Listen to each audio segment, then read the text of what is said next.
Gate থেকে ঢুকেই যিশুর আরেকটি মূর্তি রয়েছে, যেখানে তিনি রয়েছেন আশীর্বাদরত। ক্রসের মতো আকৃতির চার্চের জানালা, স্কাইলাইট এবং অন্যান্য স্থাপত্যে কাচের চমৎকার কাজ পর্যটকদের আকর্ষিত করে।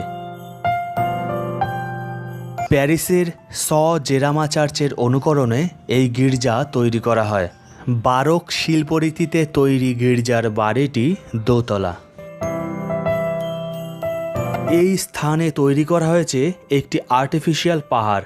রয়েছে একটি ছোট্ট জলাশয়, যেখানে রাখা হয়েছে রঙিন মাছ। এখানে বর্ণিত হয়েছে মাতা মেরির কাহিনী। চার্চে রয়েছে বিভিন্ন ফুলের গাছে সাজানো বাগান। তৎকালীন সময়ের বিভিন্ন ব্যক্তিবর্গের মূর্তি